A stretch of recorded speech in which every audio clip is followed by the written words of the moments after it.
Voilà, l'humain microbien, une zone de symbiose à défendre. Donc, c'est cette première mini-conférence, Joël. Et vous êtes microbiologiste, directeur de recherche INRAE et directeur scientifique de Métagénopolis. Et je vous laisse. Merci beaucoup Mathieu. Je suis très heureux d'être ici et je remercie vivement l'organisation de m'avoir offert cette opportunité de vous parler du microbiote intestinal qui est mon objet de recherche depuis 40 ans. Et je vais donc décliner avec ce titre, l'humain microbien, une zone de symbiose à défendre. Et j'insiste beaucoup sur l'aspect symbiose, sur l'aspect relation. Alors on est microbien. Chacun de nous, y compris Jean-Michel qu'on attend, interagissons en permanence avec 50 000 milliards de bactéries. C'est autant que l'on a de cellules humaines dans le corps humain. Il y a aussi, bien sûr, comme on l'a vu un petit peu avec Marc-André, des levures, des champignons, des protistes et des virus aussi qui peuvent être là. Ils sont présents sur la peau, ils sont présents au niveau de toutes les interfaces du corps humain tournées vers l'extérieur. Donc c'est la sphère orale et respiratoire, c'est la sphère urogénitale et puis bien sûr tout l'intestin. Ils sont surtout très densément représentés au niveau du gros intestin, en fait, dans le tube digestif, où on a des milliards de bactéries dans chaque gramme ou millilitre de contenu. Alors on devient microbien au moment de la naissance. C'est un moment très particulier parce qu'on rencontre le monde microbien à ce moment-là et on va en même temps maturer ou développer nos défenses naturelles, notre système immunitaire et développer, complexifier notre microbiote intestinal. Et ça conduit à cette situation assez unique où notre immunité, qui est là pour reconnaître tout ce qui peut aller mal dans l'organisme, va devoir apprendre à reconnaître nos microbes comme faisant partie du soi. Et cette reconnaissance est essentielle au maintien de la santé et du bien-être. Nos microbes contribuent à plein de fonctions, mais notamment, ils nous aident à digérer les fibres de l'aliment, à produire des composés qui sont des composés importants pour nos cellules humaines, qui leur permettent de vivre et se développer. Ils détoxifient une partie de l'aliment également. Puis en deux, ils nous protègent directement contre les microbes de l'environnement en général, les pathogènes en particulier. Donc c'est une protection directe, ils occupent l'espace et ils ne sont pas partageurs de ce point de vue-là. En trois, ils stimulent la barrière intestinale, la production de mucus par exemple, qui nous protège, et puis aussi les fonctions de nos cellules intestinales. Ils stimulent le système immunitaire, nos défenses naturelles en permanence reçoivent des signaux qui permettent d'équilibrer, de contribuer à ce qu'on appelle l'homéostasie de la réponse immunitaire. Et puis, ils envoient des signaux vers tous les organes. Et on parle d'axe, on parle d'axe intestin-foie, d'axe intestin-poumon, d'axe intestin-cerveau. Et puis, c'est un système d'interaction complexe, donc fragile. Il peut y avoir des équilibres. Quand le déséquilibre est au niveau de l'écologie, de l'organisation des relations entre les microbes eux-mêmes, à ce moment-là, le risque, c'est une perte de la fonction de barrière contre les microbes de l'environnement et potentiellement une infection. Et quand la rupture se place au niveau de l'immunité, à ce moment-là, le risque, c'est cette perte de l'homéostasie immunitaire et ça peut entraîner ou favoriser le développement de maladies auto-immunes ou de maladies immunes. De très nombreuses pathologies, en fait, les grandes pathologies de société moderne font partie de ce spectre-là. Alors, un des moteurs de nos travaux est des études d'épidémiologie, en fait, qui portent sur des grands nombres d'humains et qui nous ont montré notamment que malgré les progrès considérables de la médecine dans la deuxième moitié du siècle dernier, où avec l'hygiène, les antibiotiques et la vaccination, on avait progressé énormément sur la partie gauche, on avait même été jusqu'à contrôler et éradiquer certaines maladies infectieuses. Ce qu'on a observé dans le même temps, à droite, c'est cette augmentation d'incidence de maladies chroniques, les grandes pathologies de société moderne, là encore, comme la maladie de Crohn, une maladie inflammatoire de l'intestin, ou le diabète de type 1, une maladie auto-immune, ou l'asthme ou les allergies en général. Et puis sur la même tendance, on a les maladies du cardiométabolisme en général, donc le diabète, l'obésité, les maladies hépatiques également, la stéatose jusqu'à la cirrhose. Et puis on voit aussi des mêmes tendances pour les maladies neurologiques, neurodégénératives avec Alzheimer ou Parkinson, et neuropsychiatriques avec l'autisme, la schizophrénie, les troubles bipolaires ou la dépression. Alors on peut légitimement se demander comment on en est arrivé là. C'est une question compliquée pour la recherche scientifique. On a simplement quelques pistes, et notamment des transitions récentes qui concernent tout ce qui entoure la naissance. En fait, le mode de naissance, beaucoup plus souvent, par césarienne, par exemple, que ça n'était le cas il y a 50 ans. Nos habitudes de vie et de nutrition, qui ont également changé beaucoup, avec une diminution de l'apport du végétal et des fibres dans l'alimentation et une augmentation de l'aliment transformé ou ultra transformé, et puis une exposition à des composés chimiques de l'environnement ou de l'aliment également, qui vont avoir une incidence soit directement sur nos microbes, soit indirectement à travers leur interaction avec nos cellules humaines et notamment la paroi intestinale. Et on est dans cette situation où, aux États-Unis aujourd'hui, l'espérance de vie est déjà impactée. On a une diminution de l'espérance de vie moyenne depuis 2019 aux États-Unis. Et donc on est dans ce contexte où la prévention est vraiment un besoin urgent parce que ces augmentations, elles sont aujourd'hui incontrôlées. Ce qui veut dire qu'on n'a pas compris en fait ce qui se passe vraiment. Alors je vais donner quelques pistes sur ces changements récents et l'impact que ça peut avoir, en illustrant ici l'impact d'antibiothérapie précoce dans le jeune âge sur le risque d'affection chronique. Il y a toute une liste d'affections chroniques et puis il y a un petit graphe qui montre le trait pointillé qui en gros, il n'y a pas d'effet. Et quand les points sont décalés vers la droite, on a un risque relatif de développement de la maladie qui est significativement augmenté quand ils sont complètement décalés et que le petit trait ne chevauche pas avec le pointillé. Et c'est le cas pour, comme vous le voyez ici, un grand nombre de contextes cliniques. Et puis qu'est-ce qu'on a fait? On a aussi diminué, on va commencer par la gauche, diminué considérablement la biodiversité de ce qui est dans notre assiette. Et ce qui est illustré ici, c'est le nombre de variétés de différents légumes. On a en moyenne diminué de 20 fois le nombre de variétés de légumes que l'on peut mettre aujourd'hui dans notre assiette entre 1903 et 1983. Et c'est vrai plus globalement pour la diversité du monde végétal et du monde vivant en général, on y reviendra. Puis si on regarde un petit peu ce qui est à droite, on a les changements d'apport alimentaire avec toute une liste de changements qu'on a opérés et leur impact sur la mortalité attribuable au régime alimentaire pour des maladies comme en rouge foncé le cardiovasculaire et puis le diabète de type 2 et les cancers et surtout le cardiovasculaire en réalité. Et ce que l'on voit, c'est qu'une grande partie des changements concernent la réduction de l'apport de fibres alimentaires en quantité et en diversité. Les fibres alimentaires, c'est la source principale ou une des sources principales d'énergie pour nos microbes intestinaux. Et donc si on diminue nos apports de fibres alimentaires en quantité et en diversité, eh bien, on va mettre à jeun en réalité nos microbes intestinaux. Ils vont perdre en diversité, perdre en quantité un petit peu, et c'est défavorable en fait. Alors on voit aussi, si on lit les détails, que les acides gras sont concernés. Les acides gras oméga 3 ont diminué, les acides gras polyinsaturés ont diminué également. Indirectement, c'est des composés alimentaires intéressants parce qu'ils vont préserver notre barrière intestinale et ils vont également être anti-inflammatoires. Alors on est dans ce contexte où ça coïncide avec d'autres paramètres dont on parle en parlant de la 6e extinction, bien visible. On pense insectes, on pense poissons, on pense mammifères. On perd des espèces tous les jours.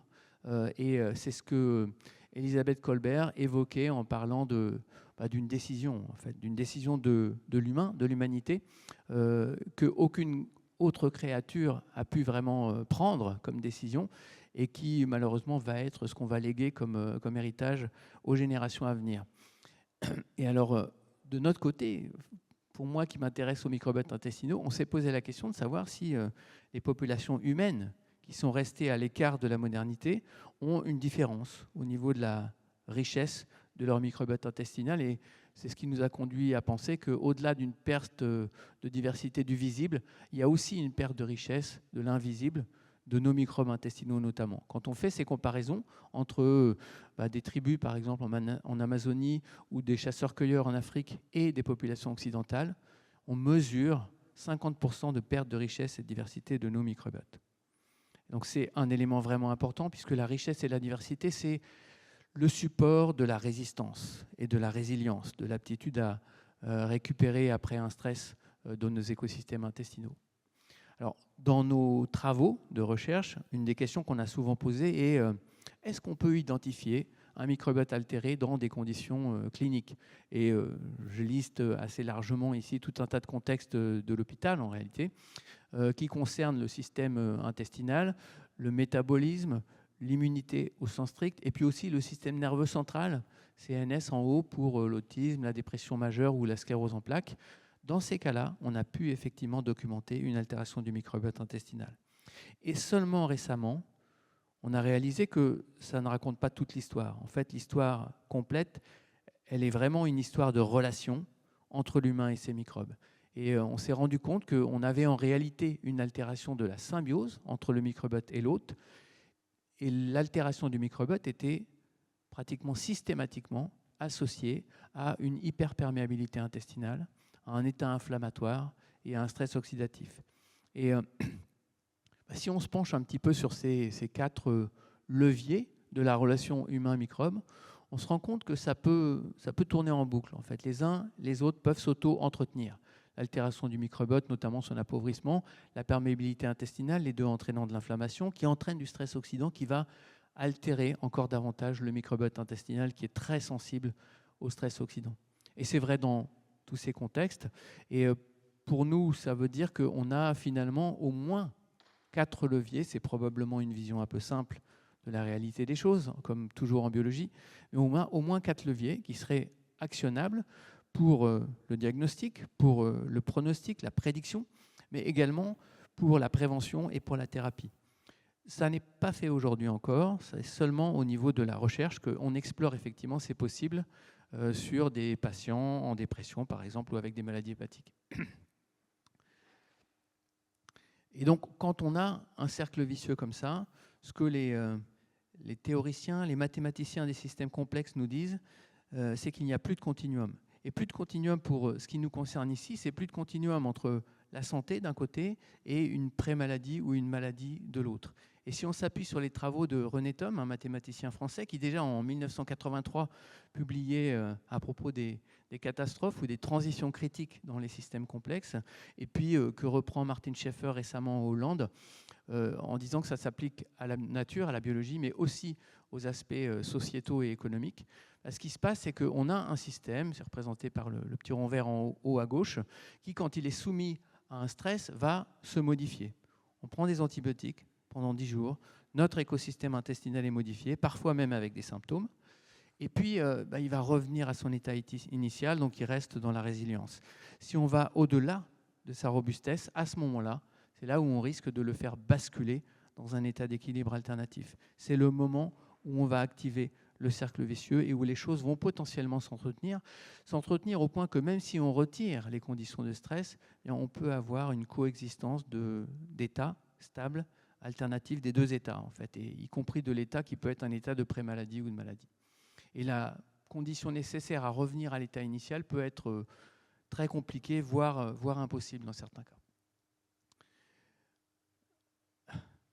Voilà. Et malgré tout, on est dans un contexte où nos microbiotes sont sous influence pour toute notre vie et on peut les moduler. Contrairement au génome humain, pour l'instant, qu'on ne module pas beaucoup, on sait que les microbiotes sont modulables et je vais insister pas mal sur l'aspect alimentation comme un des facteurs de modulation importants. Malgré tout, on a des travaux sur des grands nombres, donc de l'épidémiologie à nouveau, y compris avec caractérisation du microbiote. C'est des milliers de personnes d'une cohorte flamande ici qui ont permis d'identifier parmi les différents facteurs qui peuvent altérer le microbiote. Donc j'ai listé ici le stress, les antibiotiques ou la médecine en général, les produits alimentaires ultra transformés ou la pollution, de les classer.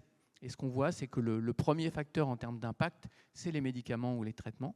Viennent ensuite la biologie au niveau du sang ou les symptômes intestinaux sur lesquels on ne pourra pas agir directement. Puis vient assez rapidement après le régime alimentaire. C'est un levier sur lequel on va pouvoir effectivement agir. Viennent ensuite l'état de santé et les mensurations générales. Là, on ne pourra pas agir non plus. Puis le mode de vie avec notamment la sédentarité ou l'activité physique, le stress également qui vont pouvoir impacter. Et donc, par rapport à l'alimentation, on a des travaux qui portent sur des milliers d'individus, souvent plus de 4000 individus dans ces études, en s'intéressant au risque de développement de pathologies, et qui nous disent que le régime méditerranéen réduit l'incidence de maladies chroniques et de cancer, et globalement, l'alimentation peut réduire de 20% la mortalité précoce. Et on est sur la même représentation que tout à l'heure, les points se déplacent plutôt de l'autre côté, donc on va réduire effectivement le risque d'incidence des maladies coronariennes ou cardiovasculaires notamment. On a travaillé dans notre cas sur l'obésité et récemment, on a publié un travail qui montre que le régime méditerranéen affecte le taux de cholestérol dans le sang, affecte le taux de triglycérides, le microbiote. J'ai envie de dire bien sûr, puisque à ce moment-là, on a effectivement immédiatement un impact des fibres et des polyphénols alimentaires, et puis potentiellement le devenir cardiovasculaire ou cardiométabolique de l'individu. On a quelques données, assez peu finalement, sur l'alimentation bio, et ces données semblent dire qu'il y a une association entre l'alimentation bio et une protection contre le risque de pathologies comme le diabète de type 2 ou comme les cancers. Ça porte sur des grands nombres, donc c'est ce qui contribue au poids de ces travaux, plus de 33 000 individus pour le diabète de type 2 et presque 70 000 pour le lien avec le risque de cancer. Mais ça reste de l'épidémiologie avec ce côté un petit peu complexe qu'il peut y avoir énormément de facteurs confondants dans ces travaux, donc on peut avoir d'autres paramètres qui vont jouer un rôle important. Et puis on a des travaux comme celui-ci, et ça va m'aider à faire la transition vers la fin de ma présentation, qui nous disent le régime global relie la santé et la durabilité environnementale. C'est-à-dire que si on fait des choix alimentaires qui sont protecteurs, qui sont bons pour le microbiote et bons pour la symbiose, on va dans le même temps avoir un effet positif sur notre incidence au niveau planétaire. Et pour illustrer un petit peu ça, l'agriculture, en haut à gauche, c'est 19% des émissions de gaz à effet de serre en 2022 au niveau mondial, et c'est à peu près les mêmes chiffres en France en fait. Et nos choix alimentaires, sur la partie droite, font que la distribution des mammifères en biomasse, en tonnes d'individus sur la planète, est telle qu'il y a finalement aujourd'hui 4% qui sont des mammifères sauvages. 4% de la diversité des mammifères sur la planète, autour de 34% pour l'humain, et 62% qui sont des animaux qu'on élève pour les manger. Donc c'est assez frappant, et encore plus si on regarde quelle est la contribution à l'impact carbone, finalement, au relargage de CO2 équivalent de ces différents aliments. Et on voit que tout en haut, et je les ai indiqués en rouge, nos animaux d'élevage sont des contributeurs très forts. Alors c'est à la fois par leur incidence sur l'environnement agricole, c'est leur incidence en termes de production de gaz à effet de serre au niveau de la ferme, et puis également le besoin qu'on a de les nourrir, effectivement, et donc de leur apporter de l'aliment. Et j'aurai quelques chiffres à vous donner, finalement, avant de vous quitter sur mes conclusions. Donc, symbiose et santé, les messages de nos microbiotes, ou de nos microbes. La science du microbiote a nourri une vision assez nouvelle de l'humain microbien. On est vraiment microbien au sens fonctionnel du terme. L'exposition environnementale aux médicaments, aux composés chimiques, y compris via l'alimentation, en agressant le système digestif, peut altérer la symbiose entre l'hôte et ses microbes.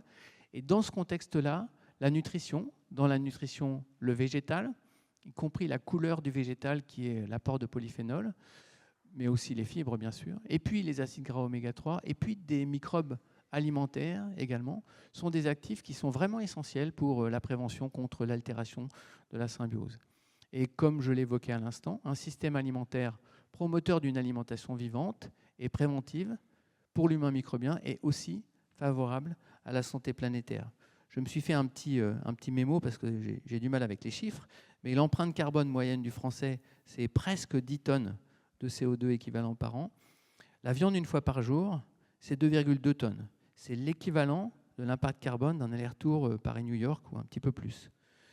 Du bœuf, une fois par semaine, c'est juste la moitié, 1,2 tonnes par an. Un régime végétarien, c'est entre 0,9 et 0,5 tonnes par an, donc on voit qu'on descend significativement. 0,5 quand il n'y a pas de produits laitiers. Et le végétalien, c'est 0,2 tonnes. Donc vraiment un chiffre ridicule par rapport. Et un autre point important que j'avais envie de mentionner, 85% des surfaces agricoles en France sont dédiées à la production d'aliments du bétail. Et donc on utilise une large part de notre espace agricole pour pouvoir nourrir des animaux. La production de viande, c'est 50% des gaz à effet de serre globaux sur notre planète. Voilà, je vais terminer là-dessus. Je vous remercie beaucoup de votre attention. Je vous souhaite de prendre soin de votre symbiose. Et je vous invite, mais je ne vais pas en parler plus que ça, à regarder un petit peu le frenchgut.fr, qui est un gros projet qu'on a initié en septembre dernier. Merci beaucoup.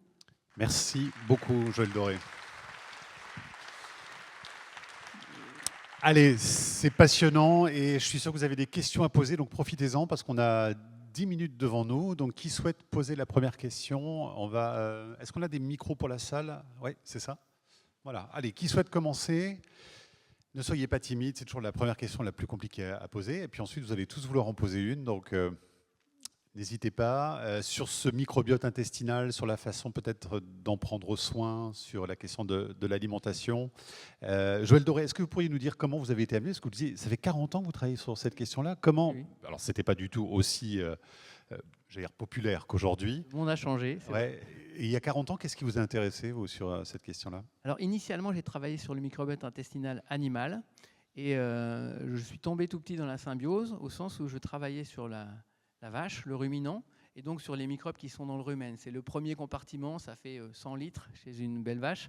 Et du coup, c'est une prise de conscience que le microbiote est essentiel pour la vie de l'animal. 95% de l'énergie que reçoit le ruminant vient de l'activité microbienne dans le rumen, et 80% de ces protéines viennent également de protéines microbiennes, en fait. Et donc ce composant qui permet à la vache de valoriser la cellulose de l'herbe alors qu'elle n'a pas les enzymes pour la dégrader, est vraiment l'image d'une relation symbiotique essentielle. Et donc c'est vraiment ce qui m'a lancé dans ce domaine. Et puis une petite dizaine d'années après, j'ai transité vers le microbiote intestinal humain, et j'ai beaucoup travaillé avec des médecins dans différents contextes de maladies chroniques à partir de là. Allez, monsieur, je crois que vous avez le micro, c'est ça? Bonjour. Bonjour. Bonjour. J'avais une question, Monsieur Doré, par rapport à l'alimentation ultra transformée que vous avez citée. Vous citez un lien avec la dysbiose. Alors, est-ce qu'on a une connaissance finalement des raisons pour lesquelles... Alors, c'est quoi un aliment ultra transformé peut-être déjà, et en quoi ou comment ça provoque de la dysbiose? Donc l'aliment ultra transformé, c'est, pour faire simple, le plat préparé. On a des aliments simples qui sont ultra transformés aussi parce qu'on a extrait du vivant végétal, par exemple, des composantes, et puis on les a retriturés beaucoup, on les a cassés et puis reconstruites, en fait. Donc c'est un petit peu la vision qu'on peut s'en donner. Et alors la science commence à peine à documenter cette relation au plan épidémiologique, donc sur des grands nombres. On a une relation entre l'apport d'aliments ultra transformés, notamment avec nos collègues de la cohorte Nutrinet en France, et les risques de développement de pathologies. Et sur le menu, sur le détail, ce que nous on documente, notamment à travers les travaux de Benoît Chassin, qui est un collègue de l'INSERM basé à l'hôpital Cochin à Paris, c'est la relation assez intime entre l'apport d'additifs alimentaires et notamment des émulsifiants alimentaires, qui sont pour certains présents dans tous les aliments transformés avec un peu de sauce en fait, ou même les glaces, et la perméabilité intestinale. Donc ça va jouer directement sur la qualité de la barrière intestinale, et ce faisant, potentiellement actionner le cercle vicieux dont je vous parlais tout à l'heure en disant perméabilité entraîne inflammation, entraîne stress oxydant, et Benoît Chassin mesure une altération de la composition du microbiote intestinal qui est tout à fait cohérente avec ce concept-là. Alors, je crois qu'il y a un autre... voilà, on vous passera le micro. Bonjour, monsieur. Bonjour. On vous écoute. Je suis hygiéniste spécialisé en micronutrition. J'arrive d'Algérie, donc de passage à Paris, j'ai l'information. Donc, je suis venu de Paris à Rouen. Je suis arrivé hier soir. Merci. Le microbiote, il est un peu à la source de l'épigénétique, c'est ça?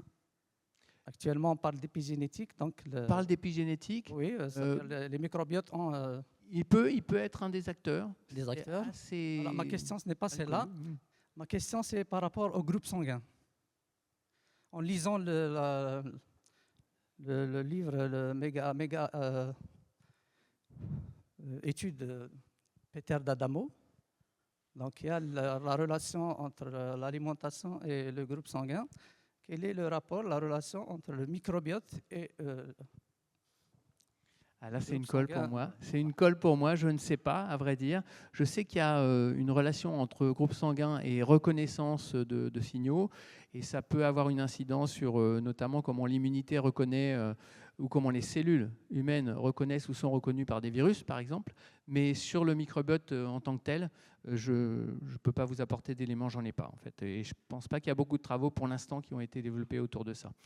ça fait penser à, malgré tout, une stratification de la population humaine. On sait que chez l'humain, il y a des groupes sanguins A, B, O. Et de la même façon, et avec une certaine surprise, on s'est rendu compte que les humains étaient organisés ou stratifiés en groupes de population qui ont une écologie intestinale différente. Pour l'instant, on n'a pas relié les deux, mais on a effectivement 3 ou 4 écologies intestinales différentes dans la population humaine, en fait. Et donc, on essaye justement de mieux comprendre comment cette stratification peut être associée à un risque plus ou moins élevé de développement de maladies, par exemple. Donc, c'est des travaux en cours en ce moment. Alors, madame, vous avez un micro? Ou madame, ici, c'est ça? Il y a une autre question. Qui a le micro? Ah ben voilà, bonjour. Bonjour monsieur. Bonjour. Une question simple. Comment savoir si on a un bon microbiote ou un mauvais microbiote? Alors, la question est pertinente si on a des symptômes. Si on a effectivement des symptômes intestinaux, tout ne va pas toujours bien en termes de transit intestinal, par exemple, eh bien, à ce moment-là, on peut se poser la question de façon assez légitime. Aujourd'hui, la médecine n'est pas en situation de pouvoir utiliser les quelques options qui vous sont proposées en tant que citoyen pour analyser le microbiote intestinal.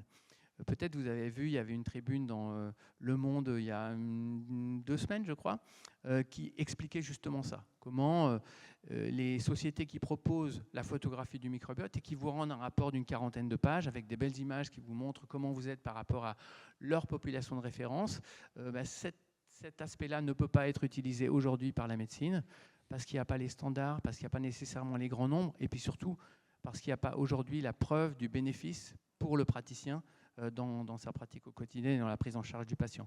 Et c'est un domaine que mon pari personnel est que ça va évoluer beaucoup dans les 5 ans qui viennent, en fait. Parce qu'on a aujourd'hui, on a les standards, on a tous les outils nécessaires, des outils qui sont assez sophistiqués pour caractériser le microbiote comme on caractérise le génome humain aujourd'hui.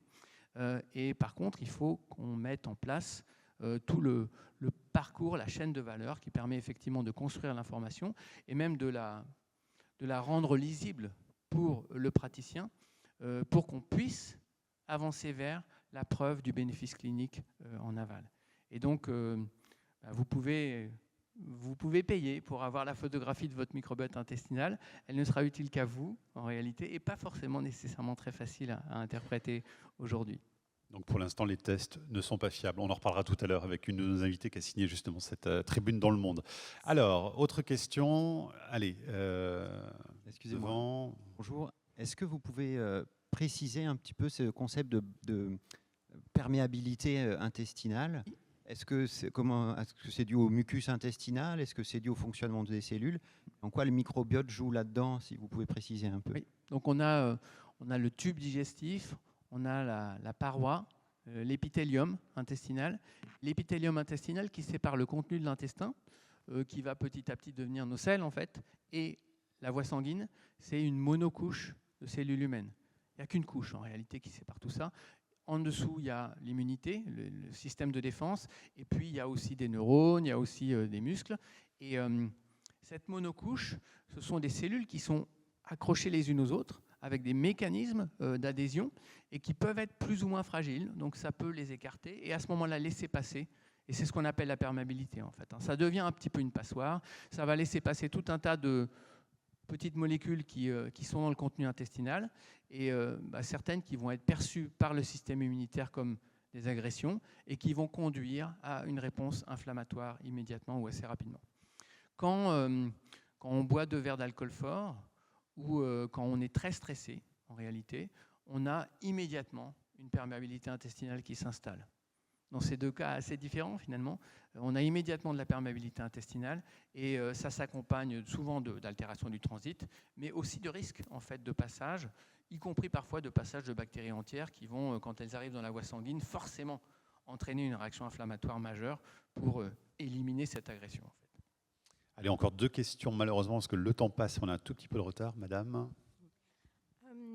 C'était pour prendre la suite de la question sur les groupes sanguins. Oui. Mais à côté des groupes sanguins, il y a les groupes HLA qui, eux, certainement, comme d'autres gènes d'ailleurs, ont une portée sur les maladies inflammatoires chroniques de l'intestin et la perméabilité intestinale. Donc peut-être que ça peut vous aider à compléter la réponse à ce monsieur. Et cette composante, elle est importante. Alors c'est la génétique humaine, et la génétique humaine, par rapport aux maladies chroniques que j'évoquais, les grandes pathologies de société moderne, elle explique très souvent quelques pourcents des patients qui sont effectivement malades parce qu'ils avaient un risque qui était lié à une altération génétique. C'est vraiment le cas pour HLA-B27, par exemple, qui est un prédicteur de risque de maladies inflammatoires de l'intestin, au point qu'on a, nous, des modèles animaux qui sont des modèles liés simplement à l'altération génétique en question. Et donc, effectivement, il y a, au-delà même de la génétique sanguine, en fait, il y a un impact de la génétique sur le risque de développement de maladies chroniques qui est toujours là, mais qui n'explique qu'une toute petite partie des cas. Allez, une dernière question, malheureusement, je suis désolé. Qui a le micro? Voilà, bonjour. Bonjour, vous avez évoqué à plusieurs reprises le lien entre stress et microbiote. Oui. Et je voulais savoir quels étaient les mécanismes physiopathologiques. Comment ça fonctionne? Alors, la vision simple qu'on peut en avoir, c'est un petit peu plus compliqué, mais en réalité, c'est que quand on a stress, on a du signal descendant du cerveau qui va, au niveau des glandes surrénales, entraîner la production de cortisol. Et le cortisol est un inducteur de perméabilité. Donc on retrouve la question sur la perméabilité, on écarte un petit peu nos cellules au niveau de la barrière et tout de suite ça laisse passer à la fois du fluide, et donc c'est ce qu'on connaît très bien de le stress de l'examen et de la diarrhée associée en fait, mais aussi en fait le risque d'entraîner de l'inflammation par le passage en excès de signaux qui sont des signaux qui devraient rester dans la lumière intestinale normalement. Donc ce n'est pas la diversité du microbiote qui changerait sous l'effet du stress? Si elle change, c'est en conséquence en fait, de cet aspect stress entraîne cortisol, entraîne perméabilité. D'accord. Avec potentiellement le cercle vicieux que j'ai évoqué tout à l'heure. Merci. Merci beaucoup. Ne soyez pas déçus parce que vous aurez l'occasion de reposer des questions. Joël, d'ailleurs, va revenir tout à l'heure. Et puis tout au long de l'après-midi, il y aura d'autres sessions. Merci. En tout cas, on vous applaudit vraiment beaucoup. Joël Doré, merci beaucoup.